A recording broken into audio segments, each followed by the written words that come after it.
Бүгүн президент Алмазбек Атамбаев баш болгон бийлик өкүлдөрү Улуу Ата Мекендик согуштагы жеңиштин 72 жылдыгына арналган эскерүү иш-чарасына катышышты. Эң алды менен Улуу Ата Мекендик согуш жылдарында курман болгондорду эскерип, өчпөс отко гүл чамбарлар коюлду. Иш-чарага согуштун, оруктун жана эмгектин ардагерлери чакырылды. Маалыматка караганда 1941-1945 жылдардагы 2 дүйнөлүк согушта немистик фашисттерге каршы күрөшкө 365 миң кыргызстандык мобилизацияланган. Бүгүнкү күндө Кыргызстанда ага катышкан ардагерлердин жалпы саны 650-нин тегерегинде. Жеңиш аянтында президент Алмазбек Атамбаев сөз сүйлөдү. Анда жарандарды жеңиш күнү менен куттуктап, бул ыйык майрам экендигин белгиледи. Урматтуу мекендештерим, баарыңыздарды бүгүнкү майрам менен, жеңиш майрамы менен чын жүрөктөн куттуктайм. Бар болуңуздар. 9-май ар бир кыргыз жараны үчүн өзгөчө майрам. Үй бүлөлүк майрам. Ыйык майрам. Ошондой эле президент куралдуу күчтөрдүн кол башчысы катары 6 жолу куттуктап жатканын, 5 айдан кийин кыргыз эли жаңы өлкө башчысын шайлап, эмдиги жылы ардагерлерди башка президент, башка кол башчы куттуктарын белгиледи. Сөзүнүн соңунда ардагерлерге президент жана куралдуу күчтөрдүн кол башчысы катары бар болгула деп буйрук берди.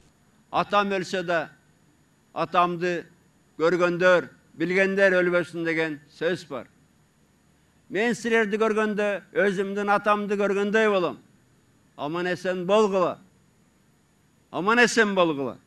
Ошондуктан мен сиздерге мына бүгүн президент катары, куралдуу күчтөрүнүн кол башчысы катары буйрук берем. Бар болгула.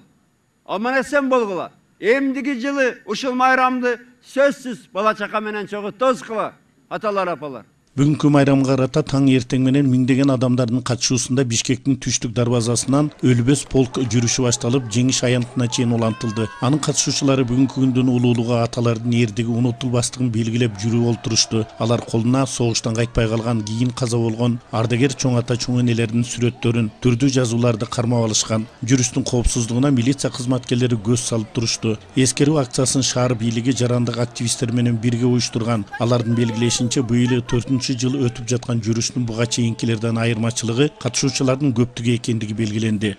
Жеңиштин 72 жылдыгын белгилеп отурабыз. Эң өкүнүчтүүсү, биздин ветерандар жылдан жылга азайып, калбай баратышат. Болгону быйылкы жылдын эсебинен 650ге жакын гана ветерандарыбыз калыптыр.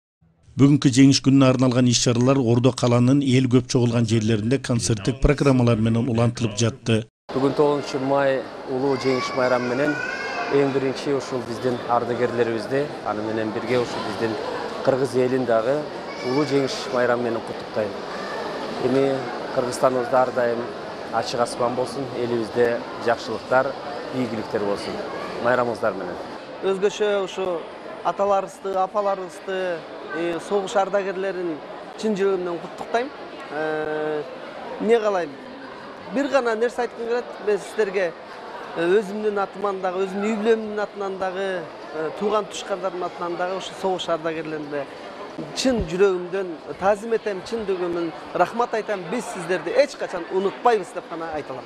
Ал эми Бишкектин Ак Кулы ат майданында жеңиштин 72 жылдыгына жана чыган каскадер Үсөн Кудайбергеновдун элесине арналган көкбөрү боюнча республикалык мелдештин финалы өттү. Таймаш башталар алдында Жогорку Кеңештин төрагасы Чыныбай Турсунбеков, премьер-министр Сооронбай Жээнбеков, президенттик аппараттын жетекчиси Сапар Исаковдор сөз сүйлөштү. Мелдештин байгеп фондуна президенттик фонддон 500 миң сом, Жогорку Кеңештин спикеринен 300 миң сом, премьер-министрден 250 миң сом бөлүнгөн.